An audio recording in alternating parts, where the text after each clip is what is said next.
नमस्कार, खबर प्रदेश देख रहे हैं आप। मैं हूं आपके साथ शुभम त्रिपाठी। बुलेटिन की शुरुआत बड़ी खबर के साथ और इस वक्त की बड़ी खबर आपको बता दें, शाहजहांपुर में युवक की पिटाई। तो रस्सी से बांधकर युवक को बेरहमी से पीटा है। महिला को भी पिटाई के बाद गांव में घुमाया। तो महिला से मिलने उसके ससुराल गया था युवक। तो सोशल मीडिया पर वीडियो वायरल हुआ। इस वक्त की बड़ी खबर आपको बता दें, शाहजहांपुर में एक युवक की पिटाई कर दी गई। रस्सी से बांधकर युवक को बेरहमी से पीटा गया और महिला को भी पिटाई के बाद गांव में घुमाया गया है। महिला से मिलने के लिए उसके ससुराल गया था यह युवक। तो सोशल मीडिया पर यह वीडियो वायरल हुआ। यह तस्वीरें आप देख रहे हैं। हालांकि यह पूरी घटना जो है वो कैमरे में कैद हुई और उसके बाद सोशल मीडिया पर वायरल हुई है। तो रस्सी से बांधकर युवक को बेरहमी से पीटा है और यह वीडियो अब वायरल हो रहा है। तो शाहजहांपुर की एक घटना है जहां पर एक युवक की पिटाई की गई है और रस्सी से बांधकर उसको बेरहमी से पीटा गया। महिला को भी पिटाई के बाद गांव में घुमाया गया है और महिला से मिलने उसके ससुराल गया था यह युवक। सोशल मीडिया पर अब यह वीडियो वायरल हुआ है। तो ये तस्वीरें आप देख रहे हैं उस दौरान की तस्वीरें, जब उस शख्स की पिटाई की जा रही थी। उसको बांधा गया और उसके बाद उसकी पिटाई की गई। तो वो महिला जो इसकी प्रेमिका थी उसको भी पीटा गया और उसके बाद गांव में घुमाया गया है। तो एक घटना शाहजहांपुर की है जहां एक शख्स अपनी प्रेमिका से मिलने उसके ससुराल तक पहुंच गया। जो प्रेमिका थी वो शादीशुदा थी और उसके ससुराल पहुंचा था, जिसके बाद ऐसा युवक की पिटाई की गई और जो महिला है उसको भी पूरे गांव में घुमाया गया है, जिसके बाद ये वीडियो सोशल मीडिया पर वायरल हो रहा है। ये पूरी घटना शाहजहांपुर की बताई जाए जहां रस्सी से बांधकर इस युवक को बेरहमी से पीटा गया।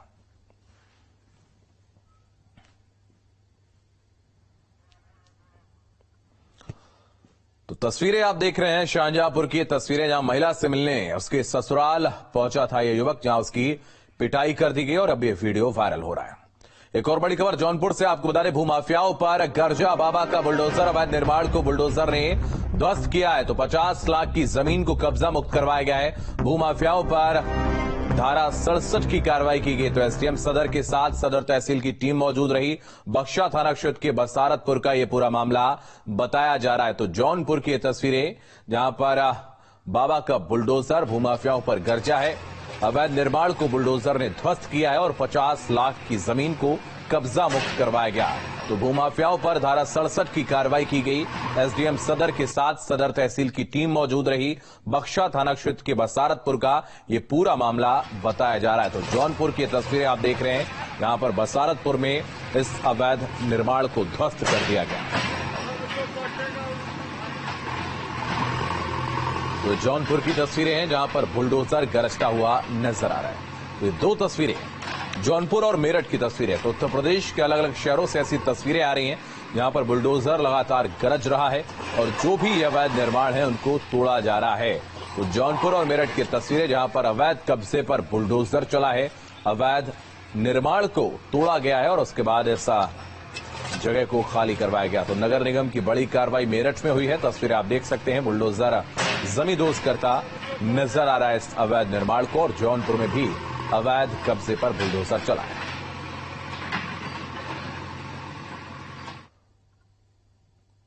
वाराणसी में ज्ञानवापी मामले से जुड़ी बड़ी खबर आपको बता रहे, हिंदू पक्ष ने ट्रस्ट बनाने का बड़ा ऐलान किया है। तो कल ज्ञानवापी श्रृंगार गौरी प्रकरण पर सुनवाई होगी। मुस्लिम पक्ष के बाद हिंदू पक्ष पेश करेगा अपना दावा। तो सुनवाई से पहले हिंदू पक्ष ने बड़ा ऐलान किया। इस वक्त की बड़ी खबर, ट्रस्ट का नाम श्री आदि महादेव काशी धर्मालय मुक्ति न्यास रखा गया। तो ट्रस्ट की पहली बैठक में शामिल हुए चारों वादी महिलाएं और हिंदू पक्ष के सभी वकील और समर्थक भी मौजूद रहे। तो सुप्रीम कोर्ट के वरिष्ठ वकील विष्णु शंकर जैन भी मौजूद रहे। हाईकोर्ट की वकील रंजना अग्निहोत्री भी इस बैठक में शामिल हुई हैं।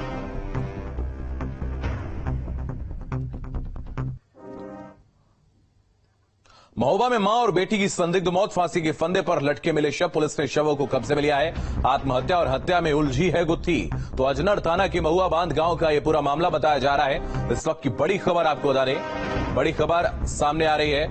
महोबा में मां और बेटी की संदिग्ध मौत की खबर है, जहां फांसी के फंदे पर मां और बेटी के शव लटके मिले हैं। पुलिस ने शवों को अपने कब्जे में लिया है और आत्महत्या और हत्या में जो गुत्थी उलझ गई है उसको सुलझाने की कोशिश में अब जुटे हुए हैं। तो अजनर थाना के महुआ बांध गांव का ये पूरा मामला बताया जा रहा है।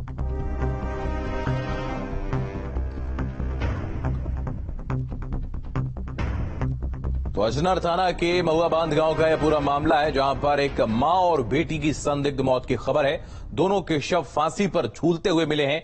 अब ये हत्या है या आत्महत्या है, इस गुत्थी को सुलझाने के लिए पुलिस लगातार जुटी हुई है। पुलिस ने शवों को अपने कब्जे में लिया है। पोस्टमार्टम के लिए इन दोनों शवों को भेजा गया है। बिजनौर में युवक की पिटाई का वीडियो वायरल हुआ है। पेड़ से बांधकर दबंगों ने युवक को पीटा है। इस वक्त की बड़ी खबर आपको बता दें, बड़ी खबर सामने आ रही है बिजनौर से, जहां का युवक की पिटाई का वीडियो वायरल हो रहा है। तो पेड़ से बांधकर दबंगों ने युवक को पीटा और उसके बाद वीडियो भी बनाया। वीडियो अब वायरल हो रहा है। घायल युवक को हालांकि अस्पताल में भर्ती करवाया गया है और सोशल मीडिया पर यह वीडियो वायरल हो रहा है। तस्वीरों में आप देख सकते हैं एक शख्स को बांधा है और उसके बाद उस पर डंडे बरसाते नजर आने दबा।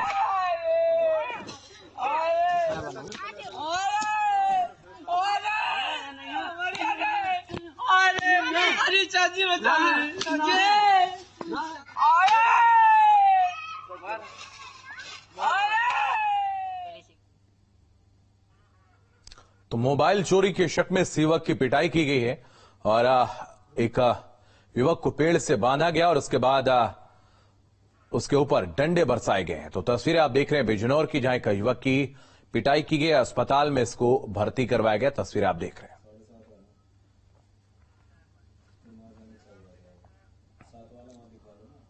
जनसंख्या नियंत्रण को लेकर सीएम की चिंता आज साफ दिखी। उन्होंने बताया कि कैसे जनसंख्या नियंत्रण किया जाए। जागरूकता के लिए बेशक हम विश्व जनसंख्या दिवस मना रहे हैं, लेकिन मुख्यमंत्री की चिंता संतुलन को लेकर भी दिखी। जब हम परिवार नियोजन की बात और जनसंख्या स्त्रीकरण की बात करते हैं तो हमें इस बात को ध्यान में रखना होगा कि जनसंख्या नियंत्रण का कार्यक्रम सफलतापूर्वक आगे बढ़े, लेकिन जनसांख्यिकी असंतुलन की स्थिति भी न पैदा होने का है। बढ़ती आबादी पर ध्यान हर किसी का जाता है, लेकिन मुख्यमंत्री का विजन बिल्कुल क्लियर है। इस जनसंख्या को तभी रोक सकते हैं जब इसे लेकर जागरूकता फैलाई जाए। ऐसा नहीं कि किसी वर्ग की आबादी बढ़ने की स्पीड, उनका प्रतिशत ज्यादा हो और कुछ जो मूल निवासी हो उन लोगों की आबादी के स्त्रीकरण में हम लोग जागरूकता के माध्यम से, इन्फोर्समेंट के माध्यम से उसको नियंत्रित करके जनसंख्या संतुलन की स्थिति पैदा करें। मुख्यमंत्री की चिंता सिर्फ यही नहीं थी। उन्होंने साफ कहा कि अगर समुदाय विशेष की आबादी बढ़ती है तो अराजकता की आशंका बनी रहती है। रिलीजियस डेमोक्रेसी पर इसका विपरीत असर पड़ता है, फिर वहां पर एक समय के बाद अव्यवस्था और अराजकता जन्म लेने लगती है। और इसलिए जब हम लोग जनसंख्या स्त्रीकरण की बात करें तो समान रूप से समाज में प्रत्येक जाति, मत, मजहब, क्षेत्र, भाषा, इन सबसे ऊपर उठ करके समान रूप से जागरूकता के व्यापक कार्यक्रम को इसके साथ जोड़े जाने की आवश्यकता है। इस बात को सबको समझना होगा और सच्चाई को स्वीकार करनी होगी।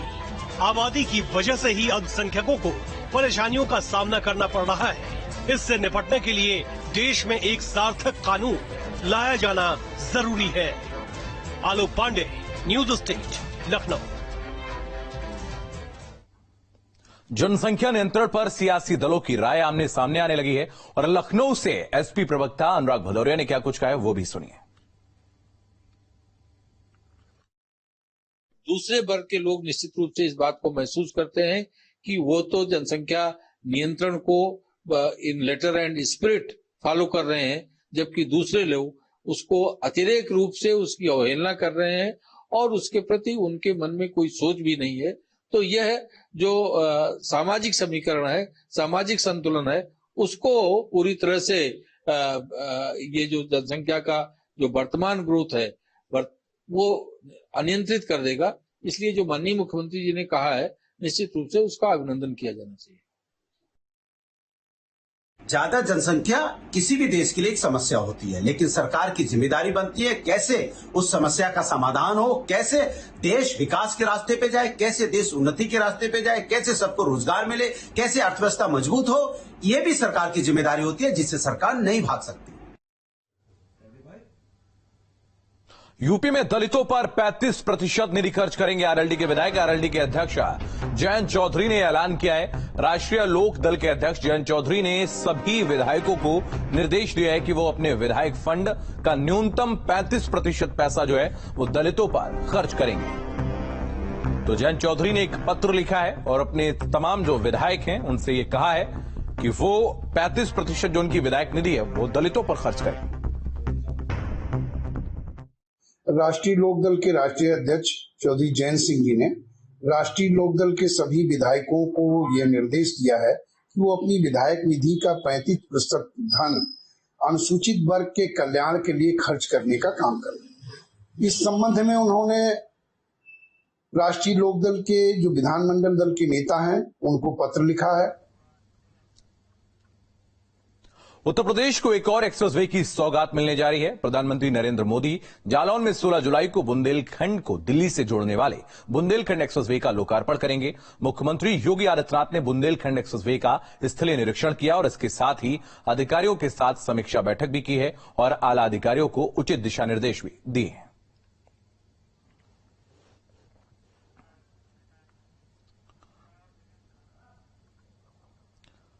सीएम योगी 12 जुलाई को 3 दिवसीय गोरखपुर के दौरे पर रहेंगे और इस दौरान सीएम जिले को 464 करोड़ की योजनाओं की सौगात देंगे। सीएम 298 करोड़ 81 लाख 72 हजार रुपए से अधिक की लागत वाली 181 विकास परियोजनाओं का लोकार्पण और 164 करोड़ 77 लाख 95 हजार रुपए से होने वाले 27 विकास कार्यों का शिलान्यास करेंगे। गोरखपुर क्लब में आयोजित समारोह में कई जन कल्याणकारी योजनाओं के पात्रों को लाभान्वित करेंगे। वहीं सीएम योगी बीजेपी की तरफ से चलाए जा रहे बूथ सशक्तिकरण अभियान के तहत एक बैंक्वेट हॉल में 5 बूथों की समीक्षा करेंगे और बूथ अध्यक्षों और बूथ समिति के अन्य पदाधिकारियों से सीधा संवाद कर उन्हें 2024 के लोकसभा चुनाव के लिए जरूरी टिप्स देंगे। अपने 3 दिवसीय दौरे के दौरान सीएम गुरु पूर्णिमा के मौके पर गोरक्षपीठ के पीठाधीश्वर की भूमिका में लोगों को आशीर्वाद भी देंगे।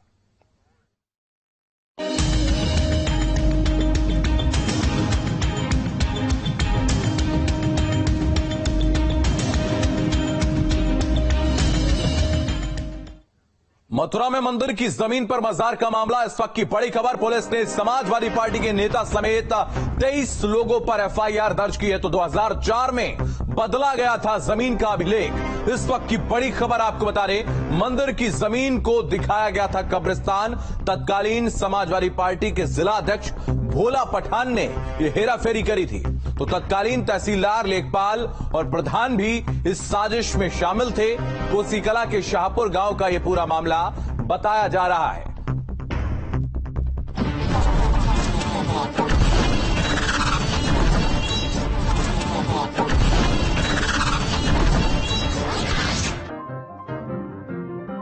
आपने औरंगजेब का नाम तो जरूर सुना होगा, मंदिर को तोड़ने के लिए कुख्यात मुगल शासक। लेकिन क्या आजाद भारत में आप किसी औरंगजेब की कल्पना कर सकते हैं? आपका जवाब होगा नहीं।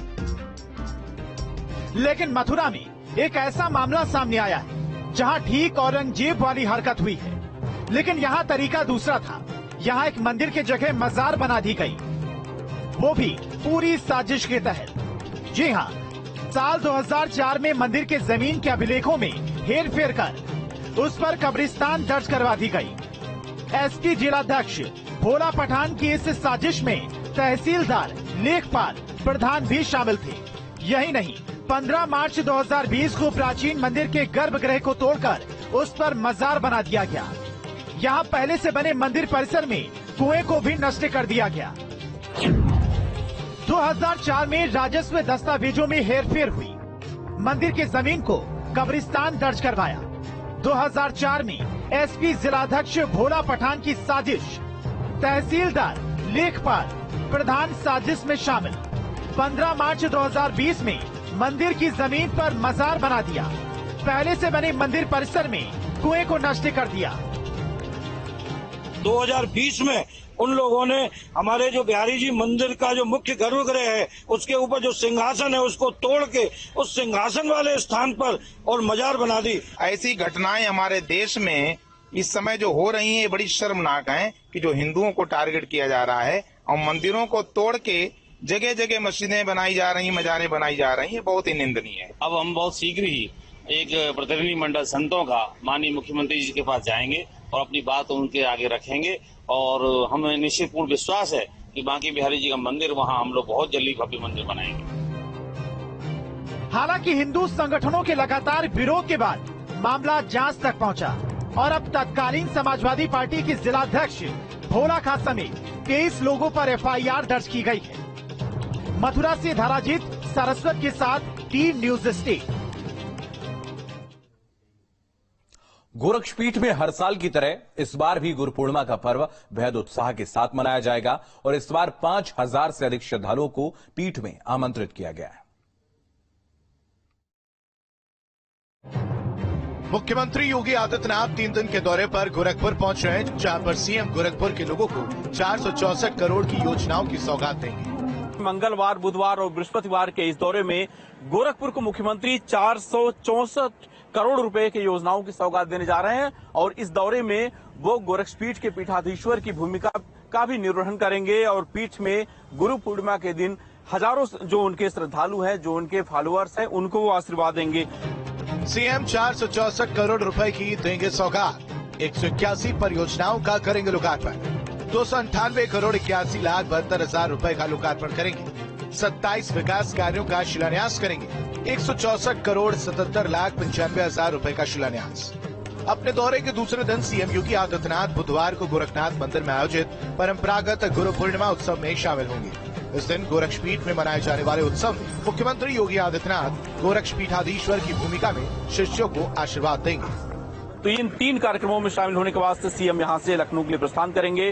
कुल मिलाकर अगर कहें तो गोरखपुर के लोगों के लिए इस बार का मुख्यमंत्री का दौरा बेहद महत्वपूर्ण है, क्योंकि करोड़ों रुपए की योजनाओं की सौगात जहां मुख्यमंत्री गोरखपुर में देने जा रहे हैं, वहीं पर जो उनके श्रद्धालु हैं, जो पीठ को मानने वाले हैं, जो नाथ योगी हैं, उनको भी इस दौरे में वो गुरु पूर्णिमा के दिन आशीर्वाद देंगे।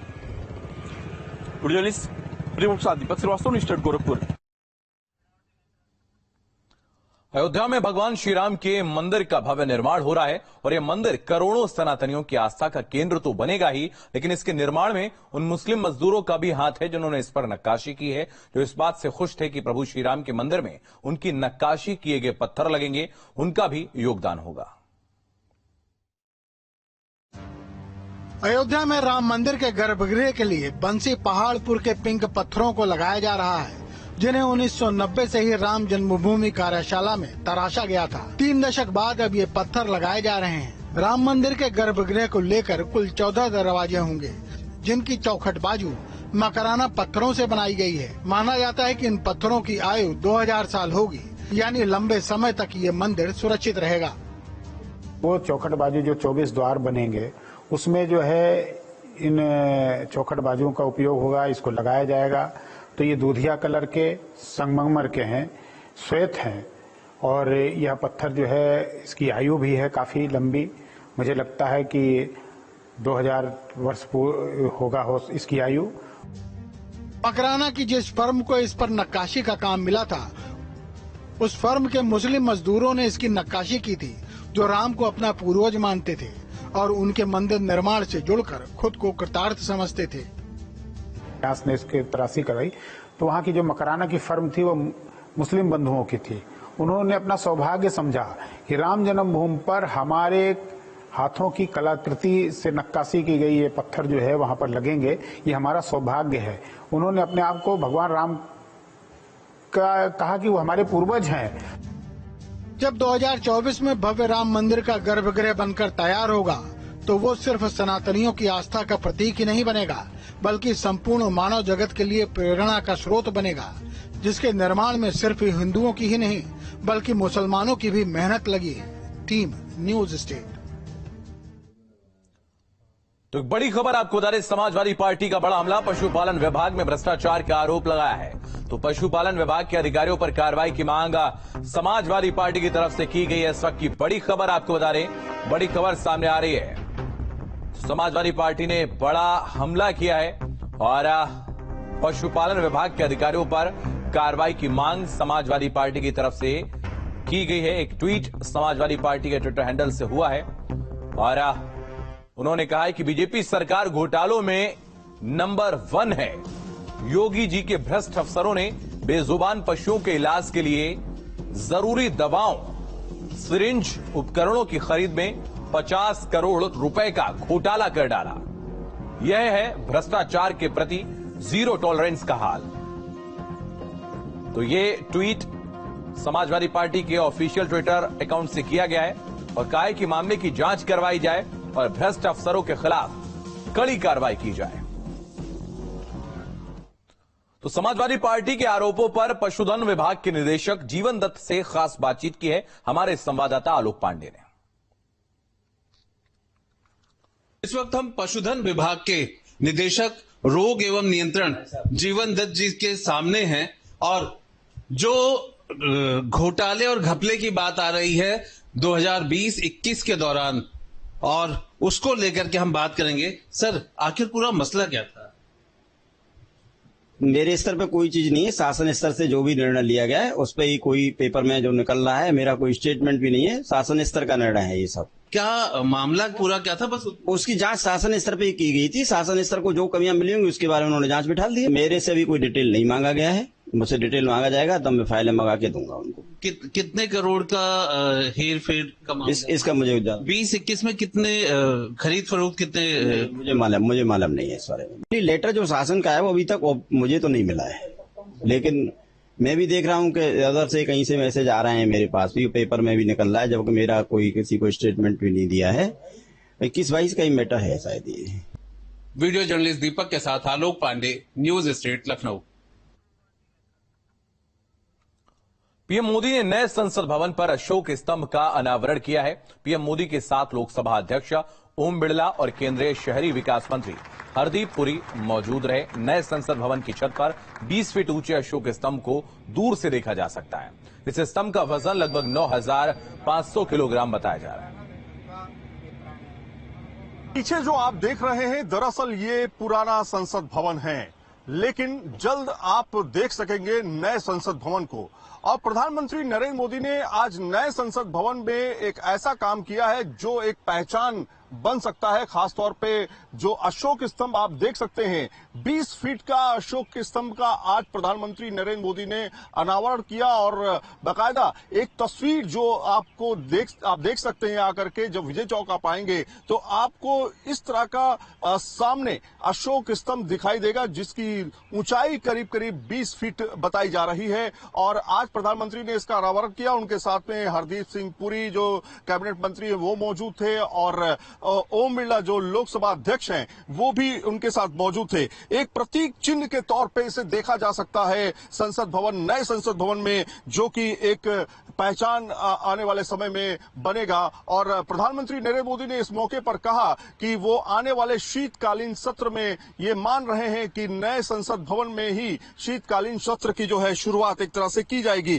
कुछ खास बातें हैं इस नए अशोक स्तंभ की जो मैं आपको बताना चाहूंगा कि इस अशोक स्तंभ का वजन जो है वो 9500 किलोग्राम का है जो कांस्य से बनाया गया है। इसके सपोर्ट के लिए करीब 6500 किलोग्राम वजन वाले एक स्टील का सहायक संरचना का भी निर्माण किया गया है। ये सोच के बनाया गया है कि 100 साल तक अगर संसद भवन में परिसीमन बढ़ता है आने वाले समय में तो जो सांसद बढ़े होंगे उसके हिसाब से जो संख्या होगी वो इतनी हो सकती है, ऐसा माना जा रहा है। तो कुल मिलाकर के नए संसद भवन की कहीं न कहीं परिकल्पना जो है वो साकार होती हुई अब दिखाई दे रही है नए अशोक स्तंभ के साथ में। और अशोक स्तंभ जो 20 फीट ऊंचा है वो काफी खूबसूरत दिखाई दे रहा है। वीडियो जर्नलिस्ट जगदीश चंद के साथ सैयद आमिर हुसैन। खबर प्रदेश में फिलहाल इतना ही। आप लगातार बने रहिए न्यूज स्टेट के साथ।